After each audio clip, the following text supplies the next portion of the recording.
Good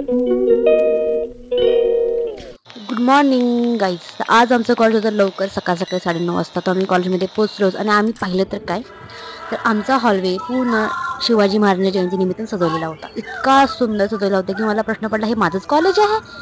मी रोज बघते ते हेच कॉलेज आहे का बाबा? शेवटी म्हटलं हा बा तेच कॉलेज आहे. एकदा नाव चेक केलं रिपीट आणि म्हटलं वा किती सुंदर सजवलंय. सो आम्ही दर्शन घेतलं स्वामींचा आणि 2 तासाचं लेक्चर केलं आणि शेवटी खाली आलो ब्रेकसाठी. ब्रेक घेतला आणि ब्रेक घेऊन येता येता बघतो ढोल ऐकायला मिळतं. ढोल तर ऐकायला मिळाला नाही, कारण की तिथं आले होते पोलीस. तर पोलीस आले होते या कारणापायत, कारण की रस्त्यावर झालं होतं पूर्ण ट्रॅफिक जाम आणि तिथं हायवे असल्यामुळे गाड्या पण लवकर येतात, गर्दी पण होते. त्यांनी म्हटलं त्यामुळे ते थांबू नका. तर आमचं फुटलेलं खापर आमच्याच कपाळी घेऊन आम्ही सर्व क्लासमेट चाललो होतो काय ते खायसाठी. सकाळी लवकर आलेलो त्यामुळे आमच्या पोटात तर काहीच नव्हतं, फक्त चहावरती आलेलो. म्हटलं काय ते खायला जाऊ, कारण की लेक्चरचं बोलत आम्ही निघालो खायसाठी आमच्या सेंटरकडे. तर हे आहेत माझे फ्रेंड्स. त्याआधी म्हटलं एक फिट चेक देऊया, पण त्यात म्हटलं काय फिट चेक द्यायचा, म्हटलं आपला रोजचा. सो मी फिट चेक दिला माझा. हाय माझा आजचा फिट चेक. सो आमची पावलं चालले सध्या खायकडे. आम्ही पोचलेलो आहोत आमच्या डीप सेंटरला. इथं ॲक्च्युली 10 रुपयाला वडापाव मिळतो, त्यामुळे तुटून पडतो आणि वडापाव आमचा फेमस थिंग आहे. सो वडापावला कधी नाही म्हणू शकत नाही. आम्ही रिटर्न गेलो कॉलेजवरती, कारण की आम्हाला जायचं LG3ला खाली. तर बघतोच काय तर डिपार्टमेंट ऑफ बायोइन्फॉर्मॅटिक्सने साजरा केला होता त्यांचा रांगोळी फंक्शन विथ फ्लॉवर्सचे पेटल्स वगैरे यूज करून. बेस्ट थिंग ते केलं होतं. तर आम्ही इतकं सुंदर सुंदर रांगोळी डिझाईन्स बघत चाललो होतो, कारण की आमच्या नशिबात तर हे करणं कधी इम्पॉसिबलच नव्हतं. सो आम्ही स्लो है क्या? हाँ इसीलिए आम्ही म्हटलं गप्पा ठोकत 7व्या फ्लोअरवरून आता आम्ही चाललोय मायनस ग्राउंड फ्लोअरला. आणि आमचं काही ना काही ते उदाहरणपट्टी चालूच होती. तर माझ्या मी फ्रेंडला म्हटलं मी का पळतोय. हाँ क्यों हम लेक्चर के लिए फिर हम क्यों भाग रहे भाई? हम लेक्चर के लिए क्यों भाग रहे? खाना मिल रहा है तो भागो. फुकट में कोई नहीं दे रहा है. नहीं, अच्छा खाना खाने के लिए मैं पैसे भी देके भागूंगी. नहीं, उसके लिए भी नहीं भागूंगी मैं. कोई फोकट में दे रहा है तो भागती हूँ भाई. खुद का पैसा निकालना क्यों भाग? मैं वड़ा पाव पे जिंदा हूँ ना. लेक्चरला पोहोचलो तर मॅम तर अजून आल्याच नव्हत्या. आम्ही म्हटलं आम्हीच काय तर टाइमपास करत बसू. तर आमचा टाइमपास म्हणजे काय, एकमेकांच्या कळा काढणं आणि काही ना काही विषय बोलणं. तर त्याला होता आमचा विषय कंटेंट क्रिएशनवरती. तर आम्हाला देत होते हे tips how to be making a content by Veena.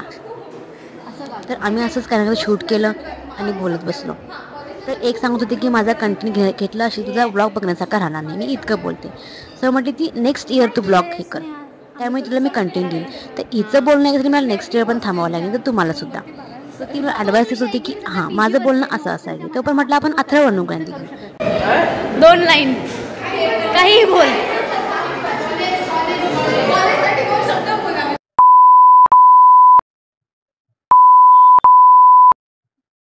अथर्वचं बोलणं ऐकून आणि 2 शब्द ऐकून आमचे कान तृप्त झाली. म्हटलं बास. तो पण माझी फ्रेंड म्हटली चल तुझे उधारीचे पैसे मी आज तुला देते. तर तिने फायनली मला उधारीचे पैसे दिले. तर म्हटलं 20 रुपये फक्त, मला अजून पाहिजे. म्हणजे ओव्हर कॅश दो भाई ओव्हर कॅश. सो फायनली पोरींसारखंच तिनं सुद्धा कॅज्युअल आपल्या केसमधून फोनच्या 200 रुपये काढले आणि माझ्या हाताने ठेवले आणि म्हटलं दिस इज माइन नाव. तर आमचं लेक्चर संपलं. 2 तास ते पण होतं. देन मी शूट करते त्यांना दिसले महाराज, क्यूट महाराज होते ॲक्च्युली. सो त्यांना शूट करून मी थोडंसं लपवून शूट केलं आणि मी निघाले कॉलेजमधून बाहेर. आणि म्हटलं चालू होतं आज लेक्चर 2 तास झालेले. तर आम्ही करत होतो प्लॅन काय करायचं म्हणून. आणि तितक्यात मला भेटली माझी फ्रेंड. हे देवा परमेश्वरा, मला 2 महिन्यांनी का 4 महिन्यांनी माझी फ्रेंड सापडली. वैशी गेली कोकणात. तर तिला भेटून खूप छान वाटलं. म्हटलं चला दूध घेऊन जाऊ, कारण दूध पण संपलं होतं. तर लाईन बघून म्हटलं अरे बापरे कधी दूध मिळते. फायनली आम्हाला वेटिंग लिस्ट लावून दूध मिळालं. दूध घेऊन रूमवरती आलो. मग थोडं फ्रेश वगैरे होऊन थोडं आराम वगैरे करून आम्ही संध्याकाळच्या टाईमला लागलो. तर थोडी म्हटलं साफसफाई करून घेऊ. साफसफाई करून लई दिवस झाले. टेबल बिबल सगळं साफसफाई करून घेतला मी. थोडं पाणी गरम करून घेतलं, कारण की हर्बल टी प्यायची होती. झोपेच्या दिवशी लागल्यात माझ्या वांदे.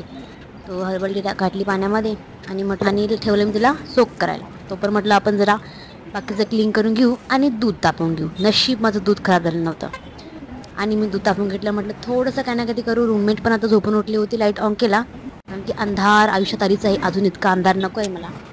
तर मी थोडं माझं आवरलं पटपट आणि बुक घेतलं आणि म्हटलं आज फायनली दुपारी मला इव्हनिंगला वेळ मिळायला लागला आहे तर बुक वाचून घेऊ. आणि मी फायनली 2 पेजेसवरती 4 पेजेसवरती आलेलं आहे. आणि माझं फायनिंग दालास्करचं बुक्स की आम्ही 128 दिवसांपूर्वीच्या स्टोरीवरती पोहोचलेलं आहे. आता पहिल्या दिवसापूर्वी काय घडलं हे वाचण्यासाठी मला अजून 1 महिना लागणार आहे. त्यात मला ऑप्शन नाही आहे. तर मी कसं ना कसं माझं बुकचे 4 पेजेस वाचले, मन लावून थोडं समजलं काय चालू आहे नेमका विषय, आणि माझी इव्हनिंग मी सेलिब्रेट केली. तो चहा प्यायचा होताच, तर म्हटलं आधी हर्बल टी पिऊन घेऊ. Bye bye. त्याच्यासाठी एवढंच.